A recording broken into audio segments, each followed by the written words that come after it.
ರಾಜ್ಯ ಸರ್ಕಾರ ಮತ್ತೊಂದು ಎಡವಟ್ಟು ಮಾಡಿಕೊಂಡಿದೆ. ಮತ್ತೊಂದು ಬಾರಿ ವಯನಾಡಿಗೆ ಸಿಹಿ ಸುದ್ದಿ ಕೊಡುವ ಭರದಲ್ಲಿ ಸಿಕ್ಕಿಬಿದ್ದಿದೆ. ಅದೇ ಕಾರಣಕ್ಕೆ ಬಿಜೆಪಿ ಕೂಡ ಈಗ ಕೆರಳಿ ಕೆಂಡವಾಗಿದೆ.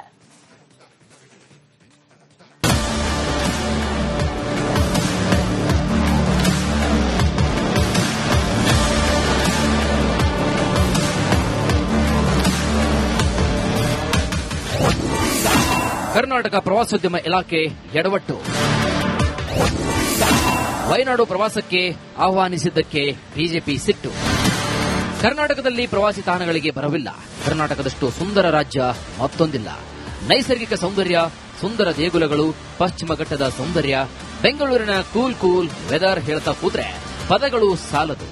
ಆದರೆ ಕರ್ನಾಟಕ ಪ್ರವಾಸೋದ್ಯಮ ಇಲಾಖೆಗೆ ಕೇರಳದ ಮೇಲೆ ಲವ್ ಆಗಿದೆ.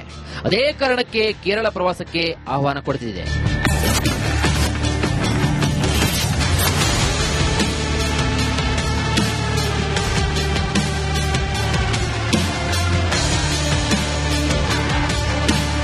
ಹೌದು, ಕೆಎಸ್ಟಿಡಿಸಿ ವಯನಾಡಿಗೆ ಪ್ರವಾಸಿಗರನ್ನ ಆಹ್ವಾನಿಸುತ್ತಿರುವಂತಹ ಪೋಸ್ಟ್ ಸಖತ್ ವೈರಲ್ ಆಗ್ತಾ ಇದೆ.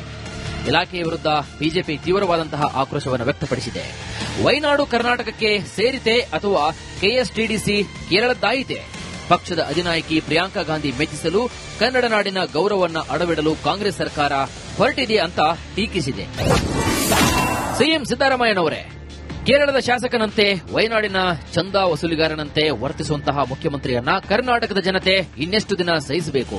ಕರ್ನಾಟಕ ಪ್ರವಾಸೋದ್ಯಮದ ಅಭಿವೃದ್ಧಿ ನಿಗಮದ ಮೂಲಕ ವಯನಾಡಿನ ಪ್ರವಾಸೋದ್ಯಮಕ್ಕೆ ಜಾಹೀರಾತು ಕೊಟ್ಟಿದ್ದೀರಿ. ಅಸಲಿಗೆ ನೀವು ಕರ್ನಾಟಕದ ಮುಖ್ಯಮಂತ್ರಿಯೋ ಅಥವಾ ಕೇರಳದ ಶಾಸಕರೋ ಅಥವಾ ವಯನಾಡಿನ ಚಂದಾ ವಸೂಲಿಗಾರರೋ? ನಮ್ಮ ರೈತರಿಗೆ ನೀಡಬೇಕಾದ ಪರಿಹಾರಕ್ಕಿಂತ ವಯನಾಡಿಗೆ ನೀಡುವ ಪರಿಹಾರವೇ ನಿಮಗೆ ಮುಖ್ಯ. ಇದು ಉಪಕಾರವೂ ಅಲ್ಲ, ಮಾನವೀಯತೆಯೂ ಅಲ್ಲ. ಇದು ಹೈಕಮಾಂಡ್ ನಾಯಕರನ್ನ ತೃಪ್ತಿಪಡಿಸಿ ಅಲುಗಾಡ್ತಾ ಇರುವಂತಹ ಕುರ್ಚಿಯನ್ನು ಉಳಿಸಿಕೊಳ್ಳುವ ರಾಜಕೀಯ. ಕರ್ನಾಟಕದ ತೆರಿಗೆ ಹಣವನ್ನ ಹೈಕಮಾಂಡ್ ಎಟಿಎಂ ಹಾಗೆ ಬಳಸುವ, ನಕಲಿ ಗಾಂಧಿಗಳ ಗುಲಾಮರಂತೆ ವರ್ತಿಸುವ, ಮತ ಹಾಕಿ ಅಧಿಕಾರ ಕೊಟ್ಟ ತಾಯ್ನಾಡಿನ ರೈತರನ್ನೇ ಮರೆತು ಬಿಡುವ ನಾಡದ್ರೋಹಿ ಮುಖ್ಯಮಂತ್ರಿಯನ್ನ ಕನ್ನಡಿಗರು ಎಂದಿಗೂ ಕೂಡ ಕ್ಷಮಿಸುವುದಿಲ್ಲ. ಎಚ್.ಕೆ. ಪಾಟೀಲ್ಗೆ ಕೇಳಿ ಎಂದ ಪರಂ, ಮಾಹಿತಿ ಪಡೆಯುತ್ತೇನೆ ಎಂದ ಮಂತ್ರಿ. ಕರ್ನಾಟಕ ಟೂರಿಸಂ ಡಿಪಾರ್ಟ್ಮೆಂಟ್ ಆಡ್ ಕೊಟ್ಟಿದೆ. ಅಂದ್ರೆ ಕರ್ನಾಟಕದಲ್ಲಿ ಅಂತ ಟೂರಿಸಂ ಪ್ಲೇಸ್ ಇಲ್ವಾ? ಯಾಕೆ ಆ ಒಂದು ಪ್ರೇಕ್ಷಣೀಯ ಸ್ಥಳಗಳನ್ನ ಹೆಚ್ಚಿಗೆ ಎಂಟರ್ಟೈನ್ ಮಾಡ್ತಾ ಇದೆ ಕರ್ನಾಟಕ ಟೂರಿಸಂ ಮಂತ್ರಿಗಳು? ಎಚ್.ಕೆ. ಪಾಟೀಲ್ ಇದ್ದಾರೆ, ಅವ್ರನ್ನ ನೀವು ಕೇಳಿದ್ರೆ ಹೇಳ್ತಾರೆ. ಪೊಲೀಸಿಗೆ ಕೇಳಿದ್ರೆ ಹೇಳಲ್ಲ.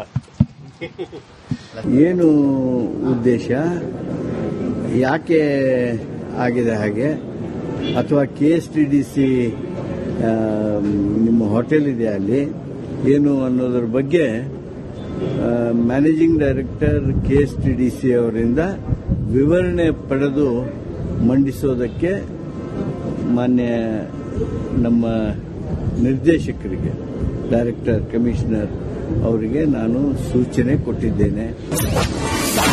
ವಯನಾಡಿನ ಸೇವೆ ಮಾಡೋದ್ಯಾಕೆ? ವಯನಾಡಿನ ಲೋಕಸಭಾ ಸದಸ್ಯರು ಮೊದಲು ರಾಹುಲ್ ಗಾಂಧಿ ಇದ್ರು, ಅಲ್ಲಿದ್ದ ಈಗ ಪ್ರಿಯಾಂಕಾ. ಅವನು ಖುಷಿ ಪಡಿಸೋದ್ರಾಗನೆ ಇವರು ತಮ್ಮ ಜೀವನ ಹಾಳು ಮಾಡ್ಕೊಳಕತ್ತಾರೆ. ಅಲ್ಲಿ ಆಣೆ ತುಳಿತಕ್ಕೊಳಗಾದ್ರೂ ಪರಿಹಾರ ಕೊಡುದು, ರಾಜ್ಯದಲ್ಲಿ ಆಣೆ ತುಳಿತಕ್ಕಿಂತ ಅಲ್ಲಿ ಪರಿಹಾರ ಹೆಚ್ಚು ಕೊಡುದು, ಅಲ್ಲಿ ಅಭಿವೃದ್ಧಿಗೆ ಹಣ ಕೊಡುದು, ಅಲ್ಲಿ ಏನು ನೆರೆ ಹಾವಳಿ ಬಂದಾಗ ಅಲ್ಲಿ ಸರ್ಕಾರದ ಬೊಕ್ಕಸದ ಹಣ ಕೊಡುದು. ಗಾಂಧಿ ವಾದ್ರಾ ಕುಟುಂಬ ಖುಷಿಪಡಿಸಲು ಯತ್ನ. ಗಾಂಧಿ ಕುಟುಂಬನ ಖುಷಿ ಪಡಿಸಲಿಕ್ಕೆ ಮತ್ತು ವಾಡ್ರಾ ಕುಟುಂಬನ ಖುಷಿ ಪಡಿಸಲಿಕ್ಕೆ ಈ ರೀತಿ ಅತ್ಯಂತ ಕೀಳು ಮಟ್ಟದ ರಾಜಕಾರಣದಲ್ಲಿ ಇವತ್ತು ಕಾಂಗ್ರೆಸ್ ಸರ್ಕಾರ ಇವತ್ತು ಬಂದು ನಿಂತಿದೆ. ನಾನು ಆಗ್ರಹ ಮಾಡ್ತೀನಿ, ನಮ್ಮಲ್ಲೇ ಸಾಕಷ್ಟು ಮೈಸೂರು ಇರ್ಬೋದು, ಕೊಡಗು ಇರ್ಬೋದು, ಅನೇಕ ಸುಂದರವಾದಂಥ ಪ್ರದೇಶಗಳದಾವು. ಮಂಗಳೂರು ಕರಾವಳಿ ಭಾಗ ಇರ್ಬೋದು, ಅಲ್ಲಿ ಮಡಿಕೇರಿ, ಚಿಕ್ಕಮಗಳೂರು, ಎಲ್ಲೇ ನಮ್ಮ ಕರ್ನಾಟಕದ ಹಣ, ಕನ್ನಡಿಗರ ಹಣ ಕನ್ನಡಿಗ ಮಕ್ಕಳಿಗೆ ಖರ್ಚು ಮಾಡುವಂತ ಕನಿಷ್ಠ ಬುದ್ಧಿ ಕೊಡಬೇಕು. ಇಲ್ಲಾಂದ್ರೆ ಕರ್ನಾಟಕ ಪ್ರವಾಸೋದ್ಯಮ ಇಲಾಖೆ ದೊಡ್ಡ ಪ್ರಮಾದ ಮಾಡಿಕೊಂಡಿದೆ. ಅದನ್ನ ಮಾಡಿದ್ಯಾರು ಅಂತ ಪತ್ತಿ ಹಚ್ಚಿ ತಪ್ಪುತ್ತಿದ್ದೋ ಕೆಲಸವನ್ನ ಮಾಡಬೇಕಾಗಿದೆ. Bureau report, republic Kannada. ರಾಜ್ಯ ಸರ್ಕಾರ ಮತ್ತೊಂದು ಎಡವಟ್ಟು ಮಾಡಿಕೊಂಡಿದೆ. ಮತ್ತೊಂದು ಬಾರಿ ವಯನಾಡಿಗೆ ಸಿಹಿ ಸುದ್ದಿ ಕೊಡುವ ಭರದಲ್ಲಿ ಸಿಕ್ಕಿಬಿದ್ದಿದೆ. ಅದೇ ಕಾರಣಕ್ಕೆ ಬಿಜೆಪಿ ಕೂಡ ಈಗ ಕೆರಳಿ ಕೆಂಡವಾಗಿದೆ.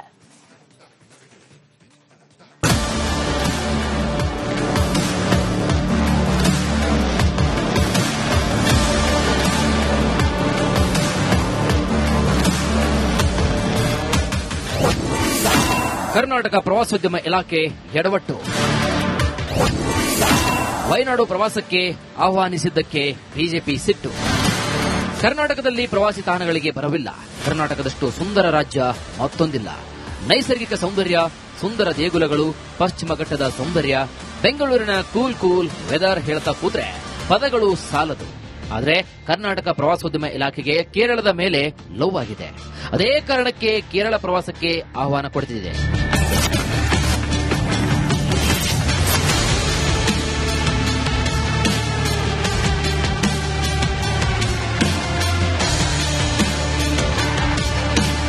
ಹೌದು, ಕೆಎಸ್ಟಿಡಿಸಿ ವಯನಾಡಿಗೆ ಪ್ರವಾಸಿಗರನ್ನ ಆಹ್ವಾನಿಸುತ್ತಿರುವಂತಹ ಪೋಸ್ಟ್ ಸಖತ್ ವೈರಲ್ ಆಗ್ತಾ ಇದೆ. ಇಲಾಖೆಯ ವಿರುದ್ಧ ಬಿಜೆಪಿ ತೀವ್ರವಾದಂತಹ ಆಕ್ರೋಶವನ್ನು ವ್ಯಕ್ತಪಡಿಸಿದೆ.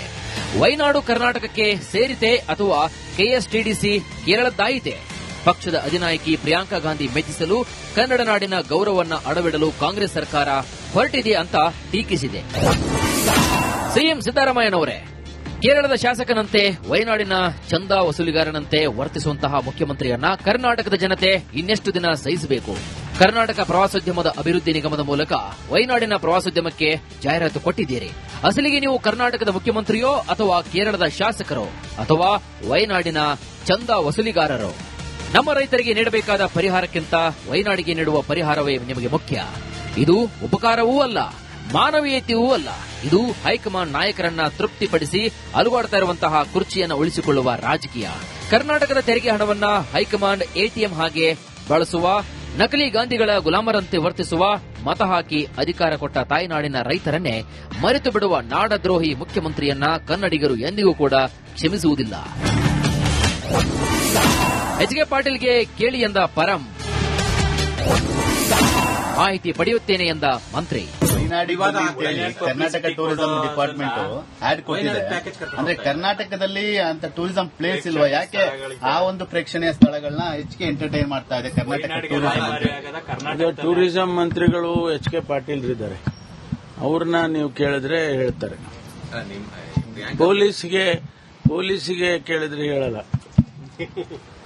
ಏನು ಉದ್ದೇಶ, ಯಾಕೆ ಆಗಿದೆ ಹಾಗೆ, ಅಥವಾ ಕೆಎಸ್ಟಿಡಿಸಿ ನಿಮ್ಮ ಹೋಟೆಲ್ ಇದೆ ಅಲ್ಲಿ ಏನು ಅನ್ನೋದ್ರ ಬಗ್ಗೆ ಮ್ಯಾನೇಜಿಂಗ್ ಡೈರೆಕ್ಟರ್ ಕೆಎಸ್ಟಿಡಿಸಿ ಅವರಿಂದ ವಿವರಣೆ ಪಡೆದು ಮಂಡಿಸೋದಕ್ಕೆ ಮಾನ್ಯ ನಮ್ಮ ನಿರ್ದೇಶಕರಿಗೆ, ಡೈರೆಕ್ಟರ್, ಕಮಿಷನರ್ ಅವರಿಗೆ ನಾನು ಸೂಚನೆ ಕೊಟ್ಟಿದ್ದೇನೆ. ವಯನಾಡಿನ ಸೇವೆ ಮಾಡೋದ್ಯಾಕೆ? ವಯನಾಡಿನ ಲೋಕಸಭಾ ಸದಸ್ಯರು ಮೊದಲು ರಾಹುಲ್ ಗಾಂಧಿ ಇದ್ರು, ಅಲ್ಲಿದಿಂದ ಈಗ ಪ್ರಿಯಾಂಕಾ.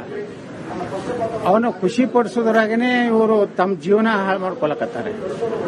ಅಲ್ಲಿ ಆಣೆ ತುಳಿತಕ್ಕೊಳಗಾದ್ರೂ ಪರಿಹಾರ ಕೊಡುವುದು, ರಾಜ್ಯದಲ್ಲಿ ಆನೆ ತುಳಿತಕ್ಕಿಂತ ಅಲ್ಲಿ ಪರಿಹಾರ ಹೆಚ್ಚು ಕೊಡುವುದು, ಅಲ್ಲಿ ಅಭಿವೃದ್ಧಿಗೆ ಹಣ ಕೊಡುವುದು, ಅಲ್ಲಿ ಏನು ನೆರೆ ಹಾವಳಿ ಬಂದಾಗ ಅಲ್ಲಿ ಸರ್ಕಾರದ ಬೊಕ್ಕಸದ ಹಣ ಕೊಡುವುದು.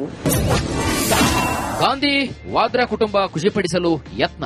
ಗಾಂಧಿ ಕುಟುಂಬನ ಖುಷಿ ಪಡಿಸಲಿಕ್ಕೆ ಮತ್ತು ವಾಡ್ರಾ ಕುಟುಂಬನ ಖುಷಿ ಪಡಿಸಲಿಕ್ಕೆ ಈ ರೀತಿ ಅತ್ಯಂತ ಕೀಳು ಮಟ್ಟದ ರಾಜಕಾರಣದಲ್ಲಿ ಇವತ್ತು ಕಾಂಗ್ರೆಸ್ ಸರ್ಕಾರ ಇವತ್ತು ಬಂದು ನಿಂತಿದೆ. ನಾನು ಆಗ್ರಹ ಮಾಡ್ತೀನಿ, ನಮ್ಮಲ್ಲೇ ಸಾಕಷ್ಟು ಮೈಸೂರು ಇರ್ಬೋದು, ಕೊಡಗು ಇರ್ಬೋದು, ಅನೇಕ ಸುಂದರವಾದಂಥ ಪ್ರದೇಶಗಳದಾವು. ಮಂಗಳೂರು ಕರಾವಳಿ ಭಾಗ ಇರ್ಬೋದು, ಅಲ್ಲಿ ಮಡಿಕೇರಿ, ಚಿಕ್ಕಮಗಳೂರು, ಎಲ್ಲೇ ನಮ್ಮ ಕರ್ನಾಟಕದ ಹಣ, ಕನ್ನಡಿಗರ ಹಣ ಕನ್ನಡಿಗರ ಮಕ್ಕಳಿಗೆ ಖರ್ಚು ಮಾಡುವಂತ ಕನಿಷ್ಠ ಬುದ್ಧಿ ಕೊಡಬೇಕು. ಇಲ್ಲಾಂದ್ರೆ ಕರ್ನಾಟಕ ಪ್ರವಾಸೋದ್ಯಮ ಇಲಾಖೆ ದೊಡ್ಡ ಪ್ರಮಾದ ಮಾಡಿಕೊಂಡಿದೆ. ಅದನ್ನ ಮಾಡಿದ್ಯಾರು ಅಂತ ಪತ್ತಿ ಹಚ್ಚಿ ತಪ್ಪುತ್ತಿದ್ದೋ ಕೆಲಸವನ್ನ ಮಾಡಬೇಕಾಗಿದೆ.